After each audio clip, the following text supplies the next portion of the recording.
Actualité matinale, tous les jours de lundi à vendredi, de 7h à 8h. Taxi Media Show, information, révélation, décryptage, tout ce qui fait la une est décortiqué par ceux qui font l'actualité. Taxi Media Show, c'est le meilleur taxi du matin. Madame, Monsieur, bonjour à tous. Nous sommes très heureux de vous retrouver à bord du meilleur taxi du matin pour que nous comprenions mieux les sujets développés par les journaux dans les kiosques ce matin. Taxi Media Show, aujourd'hui c'est jeudi 18 janvier 2018. Il est 7h presque 6 minutes sur le boulevard du 13 janvier. Merci de nous renouveler votre confiance légendaire. Jusqu'à 8h15, Taxi Media Show. Et dans les prochaines minutes, notre tour d'horizon traditionnel des rédactions. 4 rédactions à visiter ce matin. Celle de l'hebdomadaire Ouara les vainqueurs, chronique de la semaine, flambeau des démocrates et du site internet togomedia24.com. Dans un peu plus d'une demi-heure, nous vous donnerons l'antenne. Ce sera la libre antenne et c'est à vous ou c'est vous qui choisissez votre sujet de discussion. Ce sera sur le 93 96 99 99. Bon réveil à l'écoute de Taxi FM. Nous commençons avec le journal Liberté, le quotidien Liberté qui est dans les kiosques ce matin. Le confrère évoque donc la cérémonie de présentation de vœux. Fort Gnassingbé zappe les ambassadeurs pour inaugurer le Wi-Fi du campus de Lomé. L'information donc à lire à la page 3 du journal.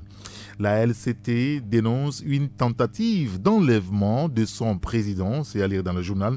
Et puis le confrère évoque ce qu'il appelle le pilotage à vue au Togo, clap de fin pour les exonérations de TVA sur certains produits, les recettes médiocres des douanes togolaises, la vraie raison, note le confrère. Et puis diffusion d'un public reportage vantant le génie de Fort Gnassingbé. Le personnel de Canal Plus s'indigne contre Bolloré. Vous lirez l'article à la page 6. C'est dans le journal Liberté. Et nous avons au téléphone notre première rédaction que nous avons choisie. C'est le journal Ouara les vainqueurs. Le patron avec nous ce matin, Michel Tchadia. Michel, bonjour. Bonjour Eric, bonjour à tous les passagers de taxi. Merci de nous avoir rejoints, Michel. Et vous revenez sur la grande parade des militaires, enfin je veux dire des militants et sympathisants du parti UNIR. La majorité des Togolais toujours mobilisés autour de Fort Gnassingbé. Hein? Oui, vous avez vous aussi observé les images sur les écrans de la télévision nationale le samedi dernier où UNIR a fait descendre, le parti UNIR bien sûr, a fait descendre ses militants et ses sympathisants dans les rues, pratiquement dans presque toutes les villes de notre pays. Et vous avez vu du monde. C'est vrai que UNIR ne descend pas d'une manière désordonnée sur le terrain, comme le fait l'opposition. Mais lorsque ce parti veut descendre sur le terrain, c'est des milliers et des milliers de Togolais, comme pour dire que la majorité qui a de tout temps renouvelé sa confiance au chef de l'État reste toujours intacte. Les images donnaient du vertige pour ceux qui ont eu le courage de regarder, parce que c'était des foules immenses qui sont sorties, que ce soit à Tchamba, à Kapamé, à Noté, un peu partout. Donc nous sommes revenus juste pour sur ces images-là pour dire que la majorité des Togolais reste toujours mobilisé autour de Fort Gnassingbé. D'accord, très bien. Bah, écoutez, on lira l'article dans le journal Ouara les vainqueurs. Et puis vous revenez sur la crise politique et l'intransigeance, beaucoup plus de l'opposition togolaise. Prise dans son propre piège, la coalition de 14 partis court à travers les capitales africaines, Michel. Oui, vous savez que après le 19 août, où Tika Chadam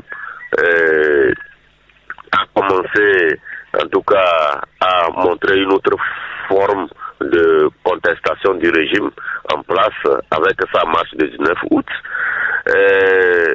les opposants ou ceux qui s'opposent au régime actuel ont pensé qu'ils avaient la situation en main.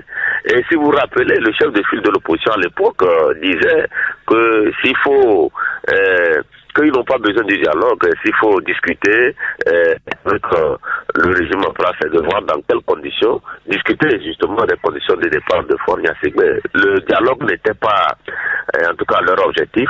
Leur objectif principal, c'était de faire chasser Faure Gnassingbé par la rue, puisqu'il disait de faire revenir la constitution de 1992 avec toutes les conséquences liées. Donc, c'était une manière pour eux de chasser le chef de l'État par la rue. Le dialogue n'était pas leur premier souci. Mais plus le temps passe, plus ils se rendent compte qu'ils avaient trop tôt créé victoire. C'était comme en 2012 où, après la création du CST, Oui, 2012, après leur mobilisation de, je pense, de 11 jours ou 12 juin, 12 juin, oui. on les avait appelés au dialogue, ils avaient refusé, ils demandaient seulement le départ du chef de l'État. Donc cette fois-ci encore, ils sont encore tombés dans cette même erreur, en pensant que le fait d'avoir mobilisé quelques milliers de Togolais, bon, c'est fini. Leur objectif, c'est de faire chasser Faure Gnassingbé. Voilà, le temps passe et le Faure Gnassingbé est en place bien solide. Maintenant, c'est eux qui courent de capital en capital pour chercher, pour demander, je veux dire, le dialogue. Et ils étaient, vous savez qu'ils étaient à Conakry, après Oui. ils étaient à Accra, et on nous apprend que le dialogue pourrait démarrer du 23 au 26 de ce mois.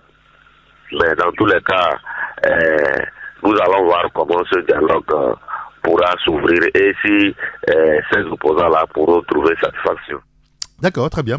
Vous l'annoncez aussi dans la parution du jour, le dialogue intertogolais pourrait se tenir vers la fin de ce mois de janvier. Et puis, Michel, par rapport toujours à la sortie des crises, qui a peur du référendum finalement? Mais vous savez que, je le disais tantôt, si tout va bien, le dialogue pourra s'ouvrir le 23 de ce mois. Et donc, avant ce dialogue où tout le monde observe le comportement des leaders politiques de notre pays, et depuis que le gouvernement a mené le projet de révision, de réforme à l'Assemblée nationale qui a été boycotté par l'opposition parce qu'elle est partie sans avoir voté, et les 2/3 de l'Assemblée nationale, dont les autres députés de qui ont voté, ouvraient la voie à un référendum. Donc aujourd'hui, le chef de l'État et le gouvernement ont fait l'effort de limiter dans ce projet le nombre de mandats, le mot de scrutin à 2 tours et bien d'autres choses.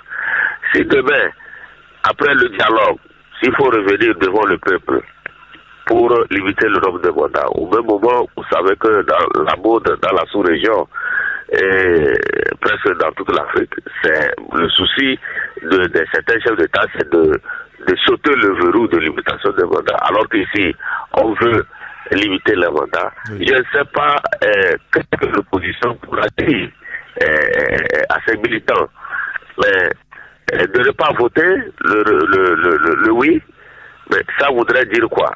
Ça voudrait dire si l'opposition appelle à voter le non, ça veut dire que elle ne veut pas de réforme, et les militants pouvaient se retourner contre eux.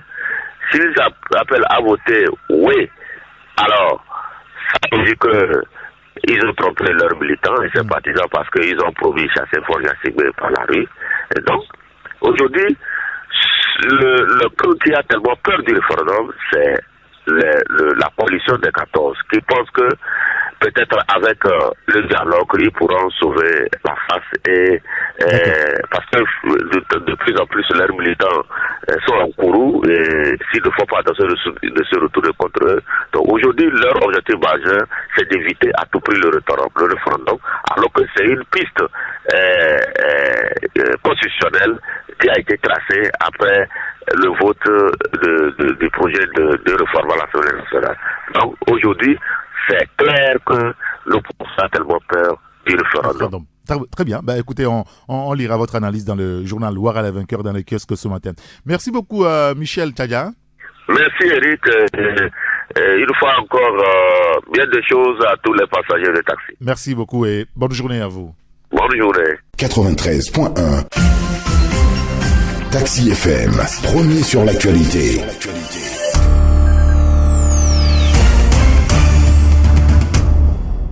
Et nous avons au téléphone notre deuxième rédaction, c'est celle du journal Flambeau des démocrates, avec le directeur de la rédaction au téléphone avec nous, Joly Agbessi. Agbessi, bonjour. Bonjour Eric. Merci de nous avoir rejoints. Et dans votre éditorial ce matin, vous parlez de nouveaux serments. À quoi faites-vous allusion? Nous faisons allusion à la tradition qui exige la présentation des vœux au début de chaque année. D'accord. Et donc le gouvernement togolais n'a pas dérogé à la règle lors de leur premier conseil des ministres. Le gouvernement Klassou a tenu à présenter ses vœux au chef de l'État. Et dans la présentation de ces vœux, à peine voilé, le ministre togolais n'a pas manqué de préciser les chefs de son gouvernement quand on se réfère à toute la crise sociopolitique qu'a traversé le pays depuis le courant de l'année 2017. Oui. Et donc, il a, dans le présentation de ses vœux, présenté un arrêté de charte de bonne conduite qu'il a soumis à tous les ministres. Le chef de l'État, dans sa réponse à ce dernier, les a invités à la proximité, à la culture de la proximité. Il les a invités aussi à la pédagogie pour mettre en exergue les actions du gouvernement afin que les résultats soient atteints. Nous osons croire que la charte de conduite pourra vraiment permettre à nos ministres de bouger le cul pour le bonheur de nos populations. D'accord, très bien. Bah, écoutez, on lira votre éditorial avec intérêt. C'est à la page 3. Vous parlez ce matin aussi de la démocratie, de l'état de droit, de la bonne gouvernance et puis de la pauvreté aussi. Est-ce que pense Nana Akufo-Addo sur le sujet, Joly? Oui, nous sommes revenus sur cette prise de parole publique qu'a effectuée le chef d'État ghanéen. Vous savez que c'est un politique avisé. Il est impliqué dans la médiation de la crise togolaise. Et donc, dans une prise de parole publique, la semaine dernière, ce chef d'État ghanéen est revenu sur l'état de droit, la bonne gouvernance et puis la démocratie et la pauvreté. Il a mis de pistes de solutions, il a donné des exemples, il s'est félicité de l'avancée de l'Afrique sur le plan démocratique et n'a pas manqué de soulever l'exemple du Libéria.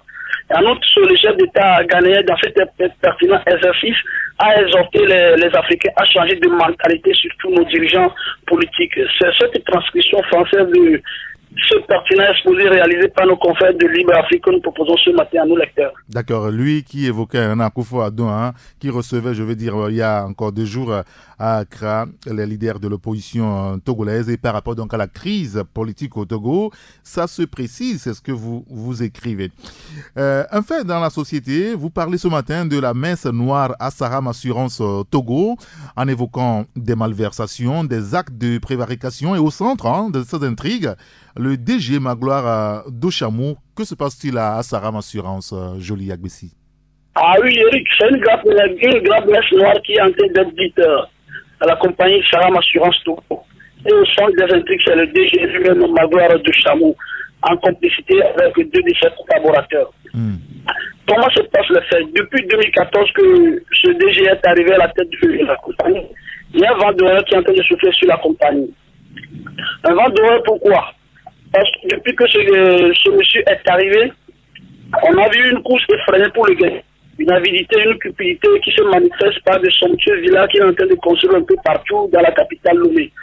Et au long de ces villas, on se rend compte que c'est un DG qui a des sociétés écrans éparpillées un peu partout au Bénin auxquels ils accordent les marchés gré à gré.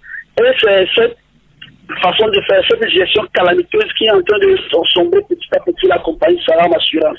Nous reviendrons dans nos prochaines parutions sur ce dossier vraiment qui alerte toute la compagnie Saram Assurance en ce moment. D'accord, donc on comprend que ça va être une série d'articles sur le cas de Saram Assurance Togo. Écoutez, on vous lira avec intérêt.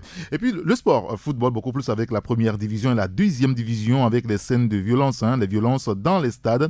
Bienvenue au bal masqué, s'exclamez-vous? Oui, Eric, ça recommence. Ça recommence, on a vécu ces violences la saison dernière et ça recommence.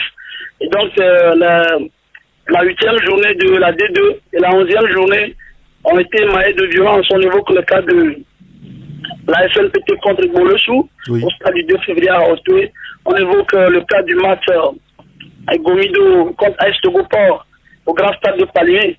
Et donc, quand vous revisitez ces différents faits ces actes qui sont passés sur les deux stades, vous voyez qu'il y a une guerre entre chargés de communication sur les réseaux sociaux. Chacun se renvoie à la balle, on se rejette les responsabilités. Et donc, nous avons tenu ce matin à inviter le président de la SPF, le président colonel Akouyi, à plus de prudence et à plus de sagesse. Et surtout à mettre en application les tests pour qu'on puisse rapidement éradiquer ces gens-là qui se passent. Vous n'êtes pas sans savoir que nous sommes que la phase allée du championnat et que quand ça se passe comme ça, chaque équipe victime voudra à la phase retour rendre la pièce de la monnaie à son homologue. Et donc nous convions véritablement le comité exécutif de la FIDF à mettre tout en œuvre pour que dès maintenant des mesures fortes soient prises pour éradiquer ces genres de violence sur nos stades. Très bien, écoutez, on lira votre article, c'est à la page, je vais vérifier, page 7, dans le journal Flambeau des démocrates. Merci beaucoup, Jolie Agbessi. Merci, Eric. Allez, bonne journée. Bonne journée à vous aussi. Taxi FM 93.1. Il est 7h, presque 23 minutes sur Radio Taxi FM. Merci de nous écouter à Lomé, un peu partout dans la région maritime sur la 93.1 FM. Merci à vous qui nous recevez à Paris et à Washington dans la nuit profonde. Il faut le dire sur le site, le www.radiotaxifm.com. Notre troisième rédaction ce matin, celle du journal Chronique de la semaine avec Dominique Alizzi au téléphone. Dominique, bonjour. Bonjour Eric, bonjour à tes passagers ce matin. Merci d'être avec nous Dominique. Lorsque l'opposition togolaise court derrière le dialogue qu'elle rejetait, le groupe de 14 a rencontré le président Alpha Condé et Nana Akufo-Addo. La délégation, écrivez-vous, revient avec une proposition de date du 23 au 26 pour la tenue des discussions politiques. Oui, évidemment, nous êtes sans savoir que le G14, une délégation du G14 s'est rendue dans la capitale guinéenne et ghanéenne. Ils ont rencontré le président Alpha Condé. Et ils ont rendu public un communiqué le 16 janvier. Oui. Et dans ce communiqué, ils reconnaissent qu'ils ont rencontré le président. Et de l'autre côté, ils sont ouverts au dialogue, mais seulement ils posent encore des préalables.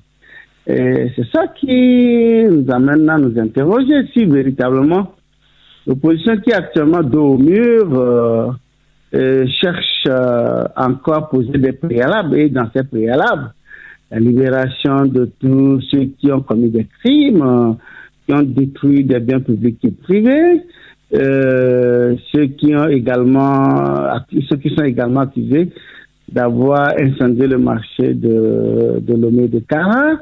Bon, nous nous interrogeons. Nous avons pris juste ces deux parce que le préalable porte sur 8 points. Mais nous avons ciblé ces deux sujets pour nous interroger si véritablement l'opposition est déterminée à aller au dialogue. Parce qu'on ne peut pas comprendre qu'aujourd'hui, au moment où les militants de l'opposition ont tué, égorgé, et un militaire est décapité l'autre, et que certains de ces criminels soient arrêtés, d'autres sont de l'autre côté de la frontière, notamment au Gabon, au Ghana, et que d'autres ont détruit les biens, les maisons des gens identifiés. Et à Mango, je donne toujours cet exemple qu'il y a un militant de l'UNIC qui a été agressé par son neveu, identifié, reconnu. Bon, alors comment l'opposition peut demander qu'on puisse laisser tout ce beau monde identifié, reconnu? Bon, il revient donc au juge de statuer ou de condamner. Donc, si l'opposition vraiment pose encore ces préalables, ça veut dire que son déplacement à Conakry, à Accra est vain. Parce que aujourd'hui, il peine à mobiliser les gens les mercredis et les jeudis et les mercredis, les jours ouvrés, et que maintenant ils sont réduits seulement au samedi, et comme l'avait souhaité le gouvernement, donc aujourd'hui. Ils savent qu'ils sont dos au mur, mais ils continuent quand même par vouloir mettre des embûches dans... Bon, nous avons également essayé de nous interroger si véritablement il fallait aller à Conakry et à Accra pour revenir avant de dialoguer. Et parce que, en tout cas, le gouvernement avait entamé les consultations. Et ces consultations devaient déboucher sur le format du dialogue, la date éventuellement et le lieu. Mais c'est eux qui ont refusé catégoriquement, comptant que la marche devait aboutir à leur ambition notamment, et aboutir à l'insurrection et prendre le pouvoir dans la rue. Mais heureusement que maintenant ils se rendent compte que cette procédure ne mène à nulle part. Maintenant, il veut revenir au dialogue. Vous vous rappelez que Tipi Achadam avait déclaré Orbi que bon, il n'a rien à négocier avec le pouvoir, que c'est trop tard. Et Jean-Pierre Fabre également a tenu des propos que bon, lui il n'a que peut-être à discuter des conditions du départ du président régulièrement élu par le peuple togolais. Aujourd'hui, que toutes ces stratégies n'ont abouti à rien.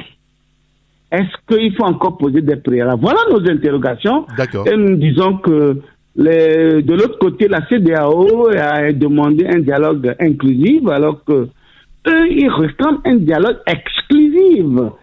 Est-ce que Alpha Condé et Nana Akufo-Addo n'ont pas attiré l'attention donc de cette délégation en leur disant que vous savez, on ne peut pas aller à un dialogue exclusif, c'est un dialogue inclusif où même ceux qui n'ont pas marqué ont droit au chapitre. Donc, nous avons posé ces interrogations. Nous nous disons qu'aujourd'hui, l'opposition doit prendre la mesure de la chose et se dire que si elle doit véritablement aller au dialogue, elle n'a plus besoin de poser des conditions ou des préalables, puisque, à défaut, le référendum nous attend. Et malheureusement pour eux, ils croient que le référendum, c'est nuisible, alors que eux qui se réclament, qui mobilisent le peuple dans la rue, le référendum devait plutôt devait les enchanter et comprendre que vraiment, s'ils mobilisent vraiment le peuple a besoin du référendum. Donc voilà ce que nous avons essayé de traiter dans nos colonnes de notre parution, que nous invitons nos lecteurs à parcourir, ou à défaut d'aller sur le site www.chroniquedelasemaine.com. D'accord, très bien. chroniquedelasemaine.com, votre site internet. Vous parlez du référendum tout à l'heure. Vous avez également écrit un article presque à ce propos, et beaucoup plus par rapport donc aux consultations référendaires électorales qui se préparent activement au sommet de l'État. Alors, on va parler de l'éducation, Dominique, avec le retour à la normale dans le secteur. Le gouvernement et la CZ, désormais sur une même longueur d'onde, c'est votre interrogation? Oui, justement, le gouvernement et la CZ, ils se sont entendus d'une manière ou d'une autre pour aller vers des discussions. D'ailleurs, le gouvernement n'a jamais été hostile aux discussions et le Premier ministre a eu le temps de présenter les acquis que les enseignants ont pu engranger depuis leur mouvement, parce qu'il faut le retenir. Dans le lancement de leur mouvement, ils ont présenté 4 revendications sur leur plateforme. 3 ont été totalement accomplies. Maintenant, la 4e revendication qui porte sur les primes a été en partie accomplie également. Donc, seulement il reste, et comme vous le savez, pour tous ceux qui connaissent le syndicalisme à travers le monde entier, et lorsque vous posez votre plateforme revendicative, et vous ne devez pas attendre à obtenir les 100% de votre revendication. Mais ici, le gouvernement est très attentif parce que ces enseignants savent mettre les enfants des gens dans la rue en leur mettant des cailloux, et des bâtons pour violenter des gens et autres, bloquer des routes. Donc, comptant sur ça, le gouvernement voulant éviter que les apprenants, ceux qui sont censés former, ne deviennent pas demain des délinquants de grand chemin. Donc, prends soin de les écouter et de voir que faire pour aboutir à des choses. Donc, le Premier ministre a promis donc la mise en place d'une commission qui doit discuter sur les derniers sujets peut-être dont il réclame. Donc, je crois que et la CZ également est d'avis.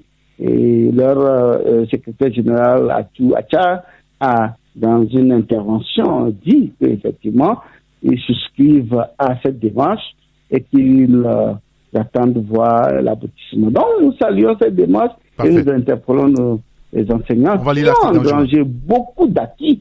Et ça, on le dit, et eux-mêmes le savent, eux-mêmes le disent en coulisses, à moins qu'ils aient. C'est pourquoi le ministre Bawara, dans une intervention, a dit que, parfois, ils se demandent s'ils ont d'autres agendas.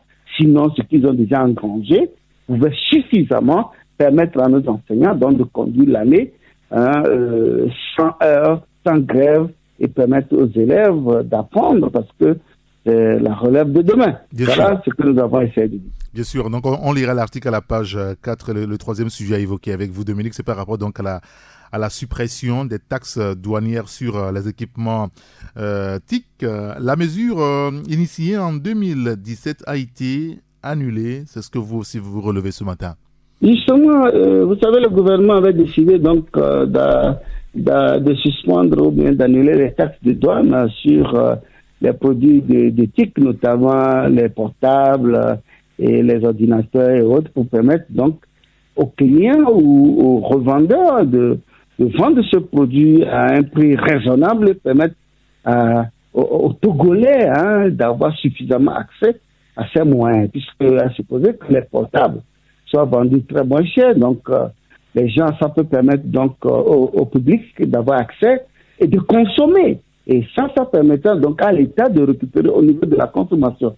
Mais ce qui est extraordinaire, c'est que le gouvernement a donc annulé les taxes de douane. Normalement, ça devait agir sur le coût de vente. Et ces produits devaient être vendus moins cher. Mais malheureusement, après une enquête, l'État découvre que le prix n'a jamais varié. Donc, au fait, le bénéfice qui tire de cette suppression des taxes douanières rentre directement dans la poche des vendeurs et des opérateurs économiques. Donc, il s'avère qu'au lieu que ce soit le peuple togolais qui bénéficie de cette mesure, c'est plutôt les opérateurs qui s'enrichissent, qui grossissent, dont le ventre devient plus gros, de plus en plus gros. Or, l'État a voulu plutôt que ce produit soit accessible à tous les Togolais à moindre coût. Donc, l'État s'est dit, si tel est le cas, donc il vaut mieux annuler. L'État a annulé dans cette mesure pour que véritablement l'État, puisque selon nos investigations, l'État a fait une perte sèche de 3 milliards. Et or, en amont, l'État n'a rien récupéré. C'est-à-dire que si beaucoup de Togolais avaient pu avoir accès à ce matériel antique, ça aurait pu donc permettre une large consommation, et ça rentre dans les bénéfices de l'État. Voilà pourquoi l'État a pris son. Donc, je crois que l'État fera mieux de revoir sa copie et mettre en place une stratégie idoine pour que, comme dans d'autres pays, notamment le Rwanda, où ces mesures sont en vigueur, pour qu'on puisse voir dans quelle mesure on peut amener les opérateurs à faire appliquer les mesures de dédouanement sur les produits de la nouvelle technologie. Voilà. Bien sûr, la technologie de l'information. Dominique Alizio, on a compris, on lira le reste dans votre journal et puis sur votre site chroniquedelaZone.com, vous aviez dit. Merci beaucoup pour votre disponibilité. Merci Eric. Je te rappelle toujours, il ne faut pas que le passager de devant ne mette pas sa ceinture. Il y a que t'attends avec ces agents sur la route. Bon, en tout cas, on essaiera de gérer, Dominique, et rassurez-vous. Allez, bonne journée. Merci Eric. Allez, à bientôt. Bonne journée. Bonne journée. La dernière rédaction à visiter ce matin, c'est celle du site internet togomedia24.com avec l'administrateur principal au téléphone avec nous, Aubin Koutélé. Aubin, bonjour. Bonjour, grand citoyen Eric, et bonjour à tous les auditeurs du Taxi Média Show. Allez, merci de nous avoir rejoints et vous relevez cette nouvelle sortie du ministre de l'Agriculture, le colonel Ouro Koura Gadazi, lui qui traite Tikpi Achadam de djihadiste, finalement. Enfin, oui, c'est ça. Le ministre de l'Agriculture, de l'Élevage, de l'Hydraulique villageoise, il était hier sur les ondes d'une radio de la place où il était invité pour réagir par rapport à l'actualité sociopolitique au Togo et sur d'autres sujets éventuellement. Le ministre a affirmé que le parti de Tikpi Achadam par rapport à certains actes qu'il pose au Togo. Et il y a une similitude entre ce qu'il fait sur la pratique de Tipeee Atchadam au Togo et certains milieux djihadistes de la sous-région. Ce qui l'amène quand même à déclarer que le parti de Tipeee Atchadam est un mouvement djihadiste. Donc ce qui veut dire que Tipeee Atchadam lui-même, qui est le leader du PNP, est un djihadiste autrement dit. Alors, ce sont des déclarations qui ne passent pas actuellement dans l'opinion. Quand on sait que il y a quelques jours, disons juste hier, on a annoncé que le dialogue tant attendu par tout le monde pourrait se tenir vers la fin de ce mois de janvier. Alors même certains partisans même du Parti uni ne comprennent pas cette réaction du ministre de l'Agriculture, du moment où tous les signaux sont ouverts pour que quand même on puisse aller au dialogue. Le ministre a tenu quand même à réagir par rapport à la mort des 2 militaires. Le ministre affirme que ce sont vraiment des partisans du PNP, que ce sont les partisans du PNP qui ont tué les 2 militaires et qu'il y a certains qui sont actuellement sur les verrous. Il faudrait quand même laisser la justice, il faudrait quand même laisser la justice et s'en charger du dossier. Et quand le ministre dit que ce sont les militants du PNP qui ont tué les militaires, et on ne le refuse pas, mais quand même il faudrait laisser la justice réagir. Il a condamné quand même les propos des responsables de la coalition qui auraient émis des doutes sur la mort de ces 2 militaires tués à son domicile. Nous invitons les lecteurs à lire le site Togo Média 24 pour mieux comprendre ce sujet. C'est vrai, et puisque hier, chez nos confrères, ils parlaient d'endoctrinement, une phase d'endoctrinement et d'enrôlement, éveillant donc un sentiment de repli identitaire au niveau de Tchaoudjo. Ce sont les propos du ministre Ouro Koura Agadazi. En tout cas, on lira l'article avec intérêt sur votre site togomedia24.com. Le second sujet à évoquer avec vous, le dernier d'ailleurs, c'est par rapport donc au football et ce projet Graines du Togo 2018, officiellement lancé à Lomé hier. Effectivement, c'est un projet qui a été mené et qui est écrit ou bien qui a été monté par le sélectionneur national, l'entraîneur Claude Leroy. Vous savez que la sélection, au Togo, nous n'avons pas de sélection de jeunes. Alors, ce qui ne nous permet pas d'avoir des talents. Donc, le sélectionneur national s'est mis sur lui de monter un projet, le soumettre au chef de l'État. Facilement, vous savez que c'est un ami personnel du chef de l'État, M. Claude Leroy. Il a facilement trouvé des contrats au niveau de la Barcerie Lomé et de Togo Cellulaire. Alors, c'est un projet qui s'élève à 89 millions qui permettra de travailler sur une période de 3 mois à la détection des jeunes talents. Il y aura une phase préfectorale qui se déroulera du 20 au 27 janvier, aussi le 10, et la phase régionale qui se déroulera du 24 au 10 mars. Donc c'est ce qui a été lancé hier, c'est l'événement qui a été lancé hier. Donc cette tournée cible les jeunes filles et les jeunes garçons de 12 à 16 ans. Et donc il y aura 2 finalistes qui seront retenus à l'issue de ces 3 mois de détection des talents. D'accord, très bien. On suivra tout cela avec intérêt dans les jours et semaines à venir. Merci beaucoup Aubin Koutélé.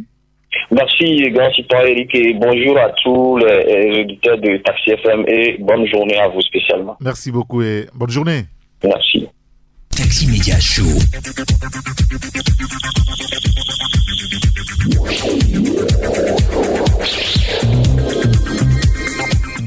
Et vous avez compris dans les kiosques ce matin, vous avez le quotidien Liberté. Je cite les journaux qui sont avec nous en studio ce matin à cet instant. Il y a le quotidien Liberté qui est dans les kiosques. Vous avez l'hebdomadaire Flambeau des démocrates, l'hebdomadaire Ouara les vainqueurs et l'hebdomadaire Chronique de la semaine. Vous pouvez également jeter un coup d'œil sur le site togomedia24.com ou sur le site afripresse.com. Point info. Il est 7h44 à Nikonakwe et à Adidogomé et l'antenne est à vous maintenant, c'est la libre antenne. C'est vous qui choisissez votre sujet de discussion. Vous pouvez aussi nous interpeller sur ce qui se passe autour de vous, dans votre quartier. Vous voulez interpeller l'autorité sur un sujet précis. C'est l'occasion unique que nous vous offrons chaque semaine sur l'antenne, à la radio. Appelez sur le 93 96 99 99. Nous sommes dans l'émission Taxi Média Show. 93.1 Taxi FM, premier sur l'actualité.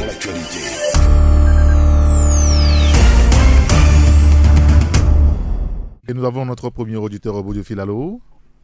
Oui, bonjour, mon cher ami Eric Castor. Bonjour, monsieur Donné, comment allez-vous? Je vais bien, et vous?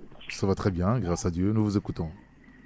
Ok, vous savez que un petit couleur dont je parlais est solide et agressif. Oui. Depuis plus de 5 mois, ces petits couleurs sont toujours en état, ne sont pas toujours réparés. Plus de 5 mois dans la ville. Bien sûr.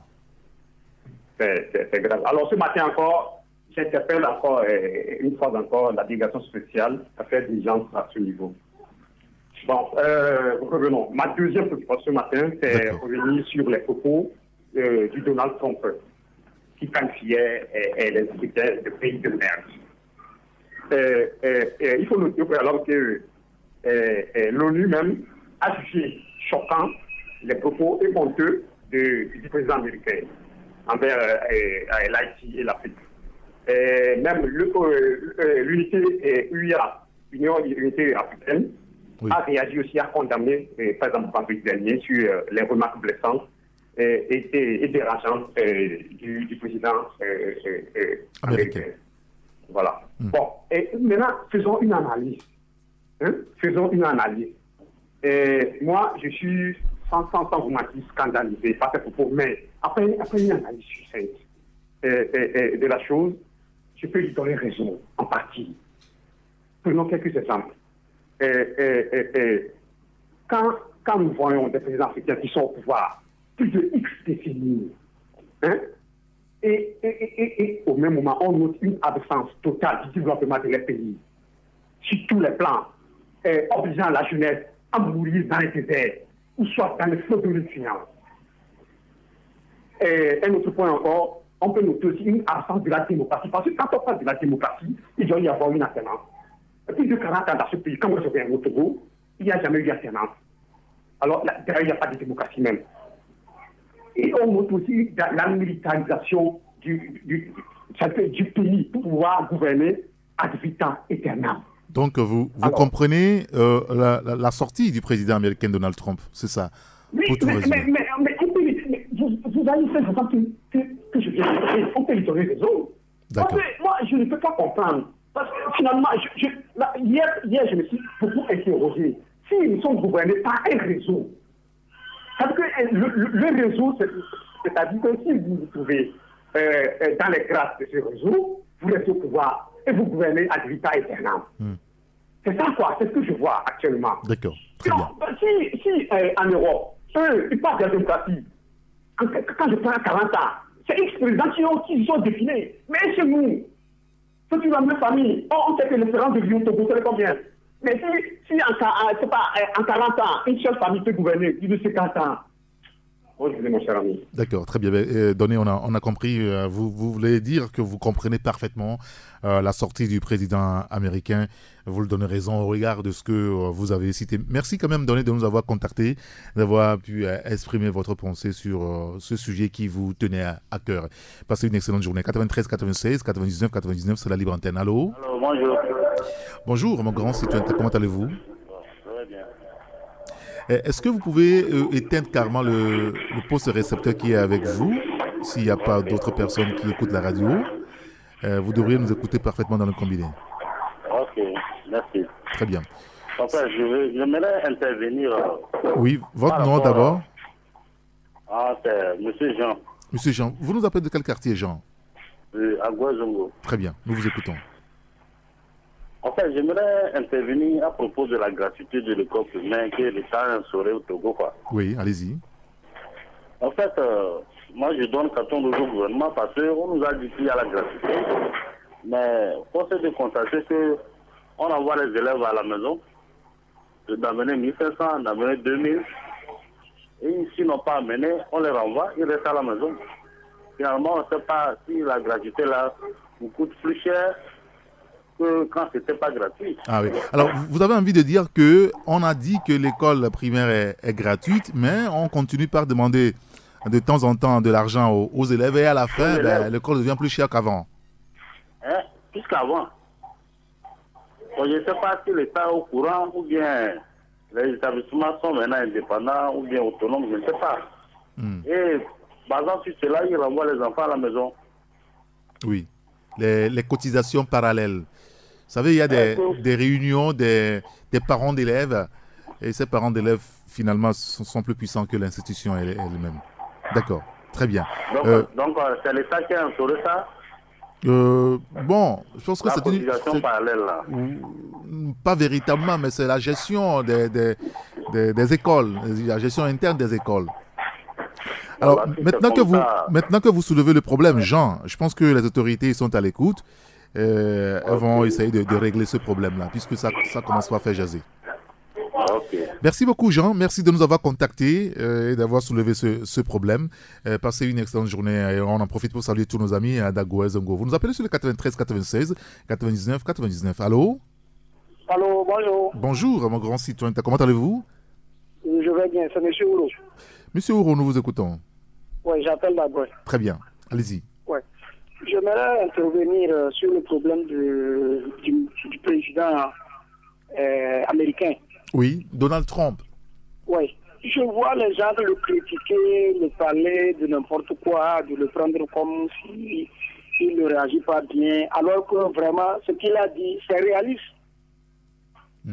Ça dit comment, dans un pays, un ministre qui va à la radio accuser son prochain de djihadiste, de parler de n'importe quoi, alors qu'on ne le sait pas. Ça dit, bon, est-ce que ça dit, il est forcé de faire la politique. Ça dit, qui accuse quelqu'un qui a tué les gens, qui a tué les militaires, alors que vous n'avez pas fait des enquêtes avant. Oui. Et vous l'accusez. Un pays de merde. Vous voyez, non? Donc, ça dit, le président américain n'a fait que dire ce que les gens pensent pas. Il a dit ça haut. D'accord. Donc, je ne vois pas pourquoi on l'accuse. Parfait. Merci de nous avoir appelés. Passez une excellente journée. 93 96 99 99, c'est la libre antenne. C'est vous qui choisissez votre sujet de discussion. Vous lancez le débat et puis voilà, on verra. Vous pouvez aussi nous dire ce qui se passe autour de vous, dans votre quartier. Vous voulez interpeller l'autorité directement sur un sujet précis. L'antenne est à vous. Allô? Allô, bonjour monsieur Rick. Oui, bonjour. Hakim depuis ADU. Monsieur Hakim, comment allez-vous? Yacine. Ah d'accord, très bien. Ah, vous étiez avec nous hier et non avant-hier. Je vais très bien chez vous. Ça va très bien. Nous vous écoutons, Yacine. Ok, j'aimerais intervenir sur deux propos. Allez-y. Oui, la première, c'est la sortie de Donald Trump. Oui. Et là, Donald Trump a parfaitement raison. Et jusqu'au jour d'aujourd'hui, nos dirigeants africains font preuve de ce que Donald Trump les accuse. Parce que si vous voyez le problème africain, c'est la conscientisation. On n'est pas conscient, c'est pourquoi tout le monde, nous sommes dans des problèmes. Donc moi je ne vois pas ceux qui le critiquent là, moi je ne vois pas pourquoi ils le critiquent. Bon, deuxièmement, c'est pas ils ont aussi raison de porter un jugement critique sur la réaction du président américain. C'est de leur droit aussi. Donc, il faut d'abord voir ce qui se tourne autour de toi avant de critiquer la personne qui a remarqué ce qui se passe. D'accord. Très bien. Bon, la deuxième chose, c'est un propos tenu par le ministre Agadati hier sur une radio, chose là. Bon, ça dit, dans certains pays, quand on parle de djihadisme, les gens s'évanouissent. Mais j'ai vu que ici au Togo, c'est devenu le cure-dent de tous les politiciens là. Bon, protéger un fauteuil présidentiel ou bien un poste qui te permet de piller le pays, il y a des moyens, mais il faut limiter les moyens. Parce que tenir ces propos de djihadistes là, monsieur Eric, vous convenez avec moi que si vraiment le PNP a quelque chose à voir avec le djihadisme, Il y a de cela 6 mois et on n'a jamais été inquiété par ces djihadistes. Bon, quand les gens viennent sur les radios, ils racontent de n'importe quoi là. Il y a des gens qui sont à côté, qui attendent. Parce que ce malheur-là, si ça arrivait, c'est les innocents qui vont perdre leur vie dedans. Eux, ils sont entourés par les militaires, les services de renseignement. C'est pourquoi ils se permettent de dire des choses comme ça, en oubliant que la population, c'est la population qui est plus victime. Donc il faut que nos autorités passent avant de parler. Vous voulez dire, Yacine, vous voulez dire par exemple que le fait de revenir sur le même sujet comme le djihadisme, l'intégrisme, ça pourra peut-être inviter ces gens-là à venir chez nous ici? Vraiment, parce qu'ils sont là seulement, ils attendent des invitations. Là où on les invite, même pas, ils réagissent. Et là où on les invite, ça dit c'est un peu méchant que les gens tiennent ces propos-là, alors qu'ils savent ce qui se passe quand c'est malheureux à rentrer dans un pays. D'accord. C'est inquiétant, leurs propos qu'ils tiennent là, c'est inquiétant. C'est-à-dire, ce qu'ils font là, il faut qu'ils sachent que la communauté internationale n'est pas dupe. Même si parfois ils suivent les intérêts, sur des choses comme ça, ils analysent. Ça, c'est pas ça qui va discréditer le PNP. Mais c'est plutôt causer de tort à la population togolaise. D'accord, très bien. Yacine, on a compris. Merci de nous avoir appelés. Passez une excellente journée. 93, 96, 99, 99. Nous sommes sur Radio Taxi FM Lomé. Notre 5e auditeur. Allô? Allô? Oui, bonjour. Bonjour, monsieur Eric. Comment allez-vous? Oh, je vais très bien. C'est monsieur Komi. Monsieur Komi. Vous nous appelez de quel quartier? Je vous appelle de Clémy, dans le quartier à Pédokouès. Ah, à la sortie. Oui, à la sortie nord de la ville de Gomé. Clémy. Très bien. Nous vous écoutons. Ok, donc vous n'êtes pas sans savoir que le gouvernement a fait construire des châteaux d'eau. Oui. Dans les quartiers, plus précisément à Clémy, il y en a un. D'accord. Oui, l'année passée, le ministre même en personne était venu inaugurer ce château. Bon, voilà, quel est le problème? C'est que le château est construit, on pompe l'eau dans le château et il n'y a pas de distribution. Ça veut dire quoi? Ça veut dire qu'ils n'ont pas créé des extensions dans les quartiers. Et disons, c'est la ramification, c'est pas le long de la route, et comment appelle-t-on la route Zanguera et CD. Oui. Donc, on n'a pas ramifié dans les quartiers et nous n'avons pas d'eau. Alors, qu'est-ce qu'ils demandent? Ils demandent qu'on cotise, que ceux qui veulent avoir de l'eau cotisent, ça paie 1 000 francs. Si le nombre fait 10 ou 15, c'est là qu'on fait une extension. Est-ce que vous voyez?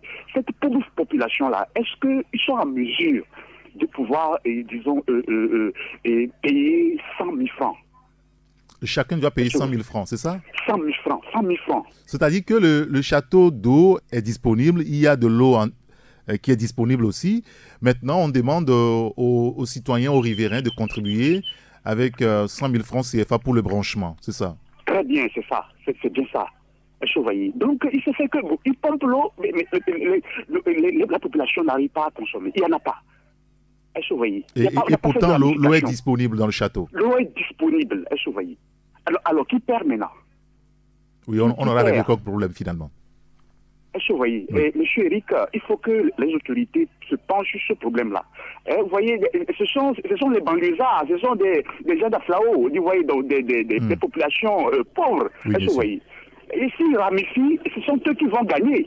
Si les gens arrivent par exemple, s'ils mettent le prix, ils pointent le prix à 50 000, le branchement.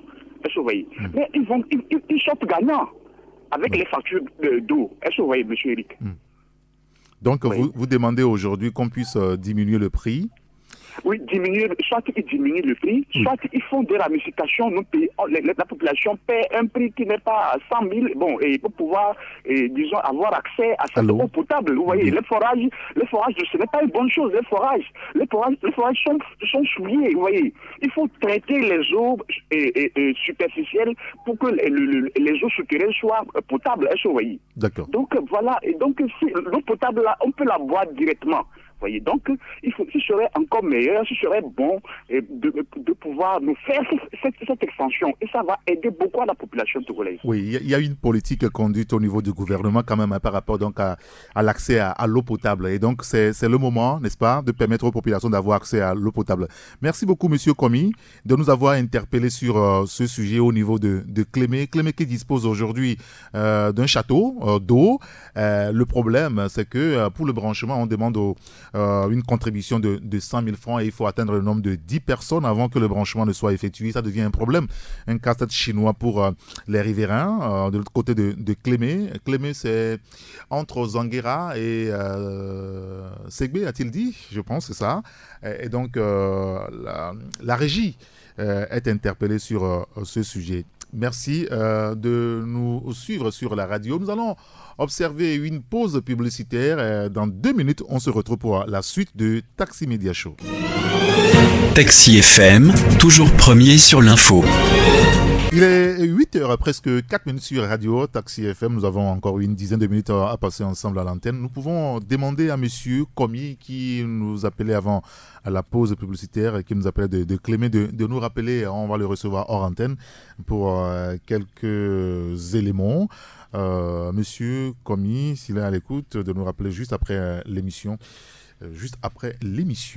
Pour quelques renseignements complémentaires sur la situation que les populations de Clémé sont en train de vivre. On va lancer d'autres réseaux pour voir ce que ça va donner.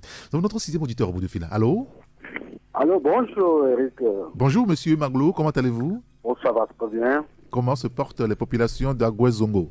Très très bien, comme un poisson dans l'eau. Ne vous noyez pas surtout. Nous vous écoutons. Allô? Oui, nous vous écoutons Monsieur Maglo. Oui, c'est le libre antenne, je crois bien. Bien entendu. Oui. Moi, je voudrais un peu épiloguer sur les propos qualifiés d'injurieux du président américain, Donald Trump. Oui, pays de merde. Surtout les réactions de nos énarques et de nos chefs d'État. Oui. Bon, vous savez, chez nous on dit, c'est chez l'enfant qu'on apprend que le pays est gâté. Nous connaissons ce président américain qui est habitué à déraper, à dire des choses qui ne sont pas ce qu'il faut dire. Alors, il a dit, mais néanmoins, il y a une vérité dans ce qu'il a dit. Vous savez, il y a les Maliens qui disent que la vérité, ça rougit les yeux, mais ça ne les crève pas. Oui. Et les réactions ont fusé de toutes parts. Et celle qui m'a surtout surpris, c'est celle du président sénégalais. Lui, je crois que quand on prend presque tous les présidents d'Afrique, il n'a pas beaucoup de choses à se reprocher. Du moins, dans les dérapages qu'on connaît en matière de démocratie, je crois qu'il a été élu proprement. Ça, s'il faut dire les choses telles qu'elles sont. Ceux qui sont concernés, qui sont des cancres, je ne vais pas les citer, je vais m'en regarder. Ceux-là, ils n'ont pas réagi. Je crois se mêle ce président sénégalais. Oui. Moi, je me pose la question, pourquoi lui, il veut défendre l'indépendable, je crois bien. Vous estimez que lui n'est pas beaucoup plus concerné par les propos de Donald Trump? Il n'est pas tellement concerné. Tu sais, au moins au pays des aveugles, les bons sont des rois. Oui, bien sûr. Lui, au moins, certains présidents africains, on peut les pardonner. Tu sais, ils sont des noirs quand même. Et la réaction du nègre, c'est toujours la même chose. Et quand il y a un qui est sorti de l'ordinaire, il faut l'apprécier. Voilà. Donc, Macky Sall, moi je l'apprécie, j'ai suivi son élection, tout ce qui s'est passé. Bon, vous savez, le pouvoir, ça saoule. Quand il est arrivé au pouvoir, bien sûr, il a eu à faire des choses qui ne sont pas appréciées de tout le monde, n'est-ce pas? D'accord. Mais ceux qui sont concernés surtout par les propos qualifiés à tort ou à raison d'injurieux de Donald Trump, et ils se sont tus. Là, j'attends qu'ils réagissent. Voilà. D'accord. C'est ce que je voudrais dire. Parfait, c'est votre avis. Merci beaucoup. Oui, c'est mon avis. Oui, bien sûr. Merci beaucoup, monsieur Maglo, et nous respectons votre avis. Passez une excellente journée. 93, 96, 99, 99, c'est le numéro d'accès à Radio Taxi FM dans Taxi Media Show. Allô? Allô? Allô, oui. Bonjour, monsieur Eric. Bonjour, mon grand citoyen. Comment allez-vous? Je vais bien. C'est monsieur? C'est monsieur Norbert. Monsieur Norbert, vous nous appelez de quel quartier? J'appelle à partir de Nous vous écoutons. Ok. C'est pour réagir par rapport à la situation politique. Oui. Et ce que je verrais dire, les deux partis, si c'est ça, le parti d'Union ou les 14 partis de l'opposition, c'est cette question. La question de les deux partis ne peuvent pas régler. Allô? Allô, je dis? Oui. Et les deux partis. Vous êtes au bord de la voie, il y a des bruits de moto et on n'arrive pas à vous suivre véritablement. Oui, c'est réglé. D'accord. Oui. Et je dis, cette petite question de constitution. Et les deux partis ne peuvent pas s'asseoir et discuter pour voir comment faire. Ah, d'accord. L'économie est à faire. C'est pas bien. C'est pas bien, c'est la jeunesse qu'on tue comme ça. Ici, après 10 ans, après 20 ans, bon, il faut voir comment le Togo va émerger. Donc, ils n'ont qu'à s'asseoir pour voir comment régler cette question. Parfait. Merci beaucoup. Oui. Okay, ouais. Merci de nous avoir appelés. Passez une excellente journée. On a compris le fond de votre pensée. Vous estimez que le problème politique de l'heure est un petit problème et vous ne comprenez pas pourquoi est-ce que les acteurs politiques ne peuvent pas s'asseoir pour régler ce problème-là. Il y en a plus grave, hein, comme la situation économique de notre pays. Merci beaucoup, Monsieur Norbert. Allô? Allô, bonjour. Oui, bonjour, madame. C'est Madame Biova. Madame Biova, comment allez-vous? Oui. Très bien, j'appelle de Tichelé. Vous pouvez diminuer le volume de votre poste récepteur, Madame Biova? Très bien, nous vous écoutons. Oui, au fait, je voulais juste vous avertir sur un problème qui se pose surtout nous les femmes. Nos soeurs qui se sont mariées à la préfecture. Oui. Aujourd'hui, ils ont des problèmes. Pourquoi? Si leur mari meurt, par exemple, et le papier ne leur donne pas l'opportunité de recevoir de l'argent, ce que les femmes doivent percevoir quand leurs maris sont décédés, quoi. Donc, du coup, je ne sais pas ce qui se passe aujourd'hui. Si vous pouvez nous inviter, les personnes ressources pour nous expliquer ce qui se passe. Parce que dans le temps passé, même il y a des rois même qui célèbrent les mariages. Vous voyez un peu? Donc, je pense que c'est l'autorité même qui a donné le droit aux préfectures, au roi de célébrer le mariage. Aujourd'hui, s'il ne veut plus ces papiers-là, qu'est-ce que nos sœurs vont devenir? C'est-à-dire que les citoyens se marient à la préfecture et dans les lieux indiqués pour le mariage civil. Oui. On fait des documents là-dessus, mais après le décès de l'un des conjoints... Oui, on dit que les papiers ne sont pas valides. Ah oui? Oui, c'est ça. Est-ce que vous avez un cas précis d'un endroit où un mariage a été célébré, après l'autorité dit qu'elle ne reconnaît plus ses papiers? Ici, mais je peux toutefois vous appeler hors antenne après vous expliquer. Très bien, après, d'accord, merci. Très bien, merci quand même, hein, merci de nous rappeler de toute façon hein, pour qu'on puisse bien comprendre le sujet et savoir à qui s'adresser pour une meilleure compréhension de ce problème. C'est vrai qu'il y a beaucoup de difficultés quand même hein, dans les foyers liés donc au mariage, à l'état civil et consorts. Merci Madame Biova, merci de nous avoir appelé. Un autre auditeur, allô? Allô, bonjour Monsieur Rick, c'est Jean-Marie Dagoué. Jean-Marie, comment allez-vous? Je vais bien chez vous. Ça va très bien, merci. Nous vous écoutons, Jean-Marie. Alors, très vite, je voudrais interpeller nos frères togolais, nos concitoyens. Lorsqu'on est sur les antennes, on essaie de tenir un peu des propos, pourquoi, afin de mettre un peu de l'eau dans nos vins pour pouvoir pacifier le pays. Parce que les propos du ministre Agadou a dit vraiment, c'est désolant. Puisque moi je crois on veut même parler de djihadistes, ce sont ces gens-là qui sont des djihadistes parce que c'est des gens qui prennent qui ont commis des crimes pour ce pays, qui ont détourné l'argent du pays. Ce sont ces gens-là qui moi je crois qu'ils sont des djihadistes. Donc si des gens essaient de mettre un peu de l'eau dans leur vin, parce que des gens comme ça ils se reprochent beaucoup de choses. Mais ils sont encore ministres dans le pays, ils nagent les Togolais, mais c'est eux qui se permettent de venir sur les gens. Jean-Marie qui a été coupé, très bien. En tout cas, on a compris hein, l'essentiel de votre réaction, Jean-Marie. Merci quand même de nous avoir appelé 93 96 99 99, notre dernier auditeur. Allô? Allô? Bonjour, Monsieur Kolani. Bonjour, Monsieur Eric. Comment allez-vous? Ah, je me porte très bien. Nous vous écoutons. D'abord, je voulais saluer l'intervention du professeur Ouloula hier sur votre antenne. Oui. Quand il demandait que les cas d'indigner n'ont qu'à s'indigner. Mais c'était pas moi, je disais, c'est les journalistes qui devaient s'indigner. Et finalement, dans ses propos, il a dit tous les Togolais. Et je suis très content parce qu'au niveau de l'opposition aussi, on a ce même problème. Et il faut qu'on prenne conscience, hein, monsieur Ri. C'est une réalité. Vous avez vu déjà le comportement du ministre Agaddafi sur la chaîne là. Et tout le monde est en train de critiquer. Ce monsieur, j'étais le directeur de campagne en 2015 pour le mouvement citoyen pour la démocratie de M. Sassona Traoré. MCD. Oui, MCD. Sur Delta Santé, j'étais intervenu quand on avait déjà proclamé les résultats. Et vous savez que M. Agaddafi, il paraît qu'il a donné de l'argent à ce côté et il a déposé le Coran pour que les fidèles suivent sur le Coran et ils vont voter fini. Mais ce monsieur vient me dire quoi à moi, Kolani, aujourd'hui? Si tu déposes le Coran, hein, je l'ai interpellé ça en 2015. Si vous voulez, c'est les assises au niveau de Delta Santé, leur scène là. La télévision. Oui, bien sûr. J'ai dénoncé le comportement d'Agaddafi, qui a remis de l'argent dans la région centrale aux militants de jurer sur le Coran qu'ils vont voter venir. Or, aujourd'hui, Dieu me dire quoi? Mais c'est un peu sérieux. Le pays nous appartient tous, hein. Le pays nous appartient, nous sommes tous des Togolais. Et puis nous avons la chance qu'il y a 42 ethnies. Ça fait une richesse de ce pays. Mais il ne faut pas se comporter comme ça, monsieur Eric.